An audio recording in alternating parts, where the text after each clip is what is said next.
Yes, I am Steve Boucher. I am the Communications and Legislative Director for the New Hampshire Division of Economic Development. I've been with Economic Development for the past 10 years. The title of my presentation is The Noble Pursuit of Creativity in Business Blogging. And I hope you will be as inspired by me as I was inspired by everybody else, but if you're not, lie to me. Right over here.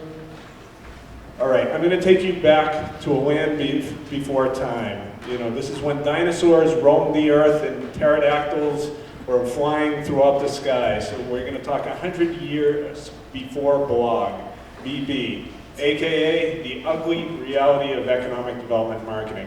When you start any job, especially a marketing job, you always take a look at what the competition is doing. So in my case, it was looking at what my counterparts in Vermont, Maine, Rhode Island, Massachusetts, all the way up to North Carolina, South Carolina, what they were doing. So I went on their websites, I looked at any content that they had online, I looked at their collateral materials, I looked at their ads and trade publications, and this is pretty much what I saw. And if anybody's ever been a part of one of these pictures, please raise your hand. We all have. And you know, and this is typical economic development marketing. If you look at any expansion journal, magazine, or any of these, this is pretty much what you see. And this could actually represent any community in the United States. It could represent any situation of a ribbon cutting taking place throughout the world. I mean, boring. So this is the better one right here. And I actually think these are the exact same people as in the previous shot. I think they just changed their suits. Yeah, we all love the gold shovel. We all love standing in front of a big open hole. It's awesome. So that was pretty much the landscape that I had in front of me. So I said, even if I did something even like 10% creative, I'm already way ahead of the competition. So I was actually pretty amazingly happy about that. So. But I had to admit, I was about 6 years into my job with the state, and I had fallen into an amazing creative rut. I thought our communications had gotten stale. I thought that the programs that we were trotting out were getting a little bit stale. I've always been very lucky to surround myself with good people, especially Nancy Clark here from the Glenn Group, who's been doing our advertising for the past 10 years. But I felt I personally was falling into a rut. And then I had a chance meeting one day. Allen and Lani had come into our office for a meeting with my supervisor, Chris Way. And Chris says, you know, these guys are doing social media. You should really go there. I was not into social media. I thought this was a huge, immense waste of time. So I said, I really don't want this meeting. So I had something else that was taking place ahead of time that ran over, and I said, I'm not even going to poke my head in there. But, you know, Chris ran into me in the hallway and he says, they're still here. Why don't you just come in and say hi? I'm telling you, other than marrying my wife, the best decision I ever made. So, you are the best decision. You know that.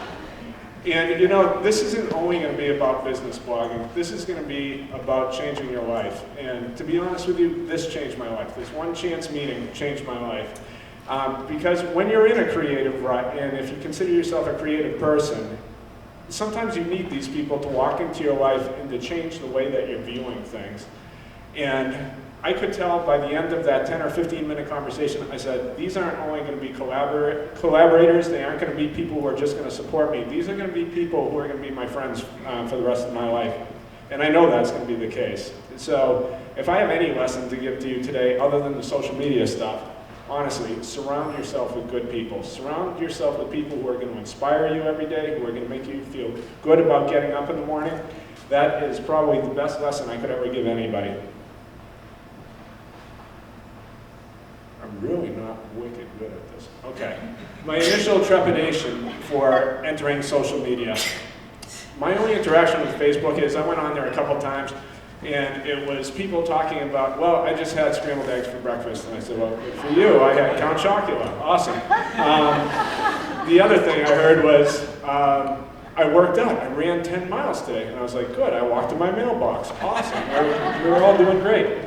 So I said, why do I care what Joe had for breakfast? And I asked Allen and Lani that, and they said, you do care what Joe had for breakfast, because this isn't about just finding out what people are doing for business. This is about finding out what their lifestyle is. It's about building community. It's about building affinity with people. So, it's doing the psychographics that allow you to be able to sell to people better and to understand people better. Second one, this is a fad. This is the Ginsu knife. This is, anything. This is Ronco. This is all fad. It'll be gone in a couple of days. I won't have to worry about it anymore. Yeah, right. And the third one is, I don't have any time. I'm already doing the job of like 6 people. Don't have time for this stuff. So the picture you see there was actually me at the time. Yeah, very pig-headed. Some of you were just getting that. That's awesome. Okay. But when Allen and Lani finally said, why don't you come up with a blog? I said, a blog, not really sure about it. Don't know whether this is a great thing for the state. Don't know whether it's a great thing for me personally. But they eventually talked me into doing it. They said, you got great writing skills. Why don't you just try this? So I said, okay. And then it was all about finding out what the name of the blog would be. And working in state government, you are surrounded by alphabet soup. It's acronyms for everything. I mean, I work for the Department of Resources and Economic Development, DREAD. I work for the Division of Economic Development, DEAD. We used to be the Office of Business and Industrial Development, OBID. So we cornered the market on really crappy acronyms. And then if you attend any business meeting, you're surrounded by a lot of the words you see on the screen there. We have to have synergy. We have to maximize our utilization of multitasking. Where's your cheese? And, who cares? So we had to come up with a name that would represent what we were really trying to get across within the blog. So a bowl was born, and I agonized over this name. I mean, I was trying this out on the kids. I'm like, what do you think of Business Mania? And they're like, well, Dad, that's kind of crappy. So I ultimately found my inspiration. I find inspiration in the oddest places, but I found it in a store that was going out of business in Derry. My wife and I had gone to this party store, and we were looking for, I don't know, it was like birthday invitations or something. And I found the most garish-looking bullhead. It was a plastic bullhead, and I was like, wow, this would look great on my office wall. This is great. When people come in to see the state, this will be the first thing that they find. This is great. So I was like, and then it came to me, I was like, what I'm trying to do with this blog is eliminate all the jargon, eliminate all of the acronyms, eliminate all the bullshit that you get when you encounter state government. So I came up with the No Bull Business blog. Inspiration. So, oh my God. Here, I got this one. Thank you. The first thing that we needed to do, you could write the best blog on earth, but if no one can find it, forget it. You might as well not even write. So one of the first things we did was we said we were going to do a kind of a multimedia approach to this, and to draw people to this blog, I figured I would be willing to take one for the team, suffer for my art, and do the following video.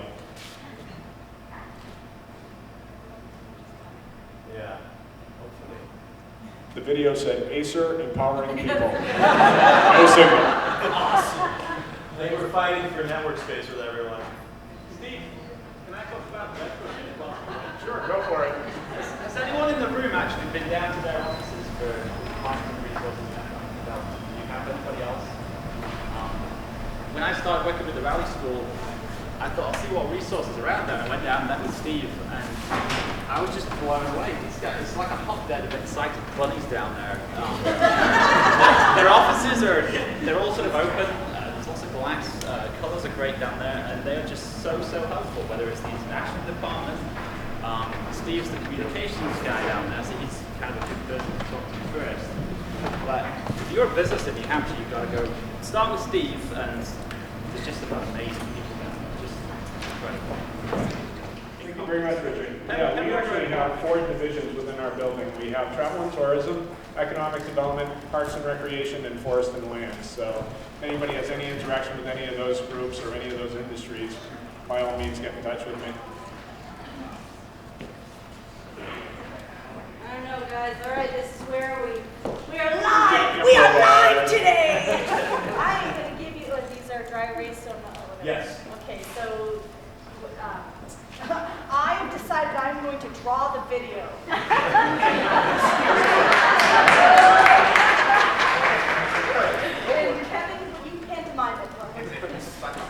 do an interpretive No, I dance of know. the video. You're gonna have to talk to the video. We are having a, yeah, we are down.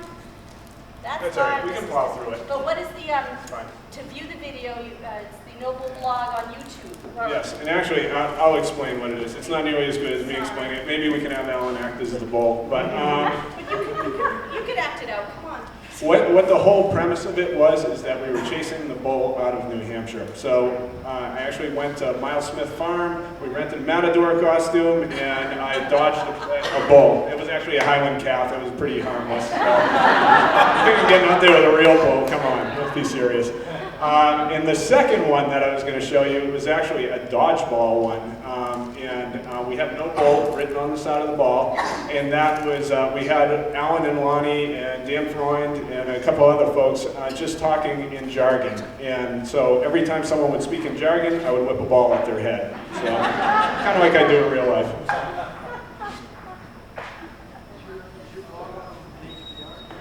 Actually, I have my own personal blog on nhbr.network.com.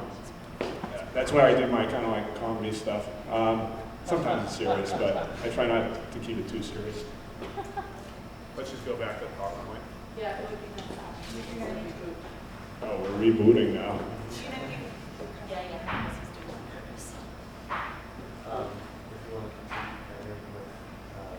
Here, we have a question right here. Oh, great. Right, this time. Right over here. Hello. Is there a Nobel Prize? What's that? A Nobel Prize? I'm trying to develop cures for boredom. So, if I do that, I'll find out prizes. I'm actually giving out prizes as soon as we get rebooted. So, everybody's got to keep active. These are tough, though. These are going to be tough questions. So.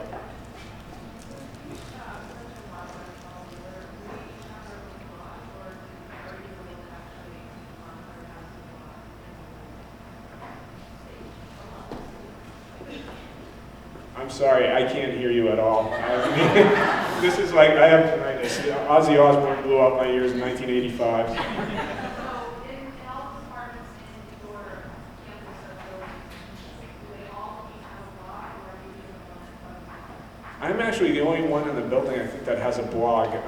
They all have social media. Well, Travel and Tourism has a very sizable social media presence. Parks, I think, through Cannon Mountain has one. I'm not sure. Hey, Alan, is Parks on Facebook now? Not I don't think so. I think it's just Travel and Tourism and us right now. Yeah. Yeah, in Cannon. Yeah. All right, cool. Now that we got them there, after that awe-inspiring video you just saw, here are the keys to success for actually keeping them as part of your audience. Number one is compelling content. And my first prize of the day will be for anybody who can tell me who that gentleman in the picture is. This is a tough one. David Crosby. What's that? David Crosby. David Crosby. No, that's a good guess though. He looks kind of Crosby-ish. Looks like Tom Petty. Nope, not Tom Petty. If anybody can even, okay, this is, well, I'm going to have to, I don't have any metalheads in the crowd, so I'm going to have to ask. There you go. Wow, that is awesome. Ian Hill from Judas Priest. And why is Ian Hill from Judas Priest picture up there? I'm going to tell you. When Judas Priest was playing at the Meadowbrook US Cellular Pavilion last year, Ian Hill was quoted in the Hippo Press as saying that he loved New Hampshire, loved coming to New Hampshire. Meadowbrook was going to be a great place for them to play. It was one of the highlights that they were looking forward to on their tour. And I said, wow, this would be kind of blog-worthy. You know, he's talking really well about New Hampshire. Because you have to realize that people are multidimensional. They're not just going to the blog to learn about business. They're you know, just as we have our business lives, we also have many other reasons for wanting to be in this state. Some of them are because of the entertainment, some of them is the lifestyle, some of it is the school system. So you know, whenever you have those opportunities to find content from people who are willing to speak well about your product, about your service, or in my case, about our state, you know, take those opportunities. You know, we have our fair share of press releases that go up on the blog and everything, and God bless them, they're great, but, you know, you need to have a little bit more of a change up in there sometimes as well.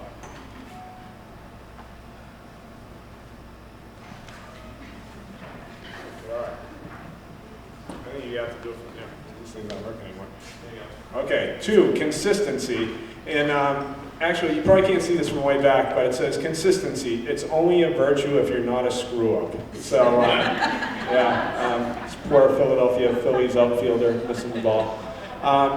If you are going to have a blog, be very consistent about keeping it up. There's nothing worse than going somewhere and taking a look at a blog and it's, you know, 2 or 3 months old. I mean, I try and post something on our blog at least once a day. Facebook, I'm on there probably 5 or 6 times a day. And Alan and Lani have been great in setting up my blog so that once I post to the blog, it automatically fans out to Facebook and Twitter within a couple hours. So be consistent. You want me to just give this to you? Third is unique voice. And this is actually me participating in American Idol. I came in second to Carrie Underwood that year. But this is actually the way I look 99% of the time. But I bought the shiny suit today. So you have to have a unique voice. You have to write conversationally.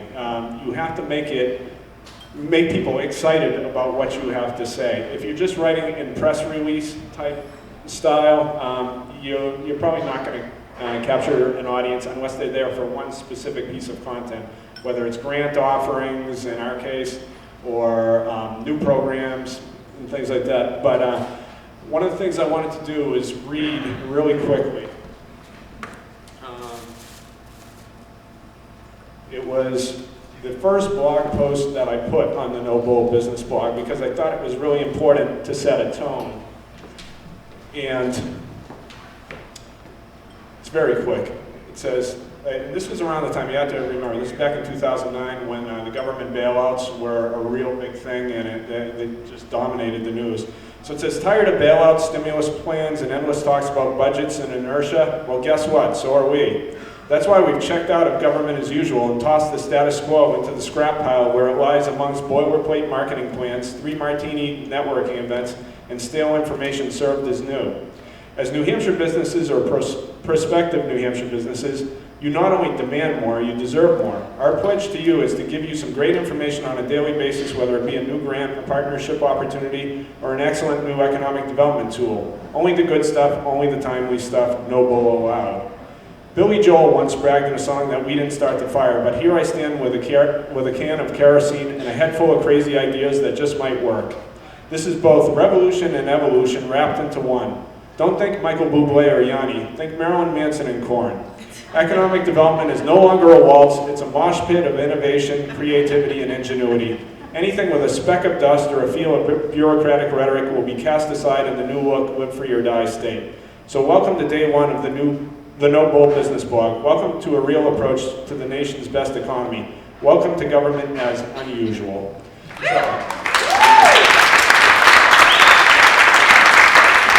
So I thought it was very important that people who are coming to the blog, we're going to find that this is not a stale government site. This isn't going to be stale information just presented a new way. We really wanted to have something that would be compelling.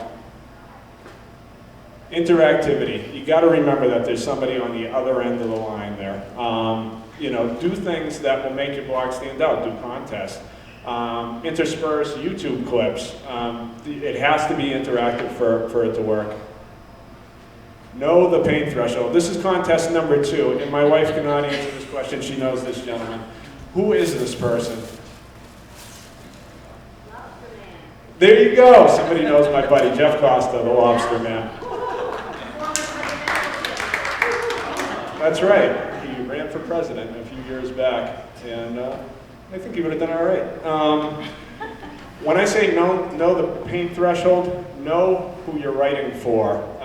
And the reason that Jeff's picture is up there is when we first started getting involved with social media, I really wanted to build up our Facebook crowd, and it was going up really, really slowly.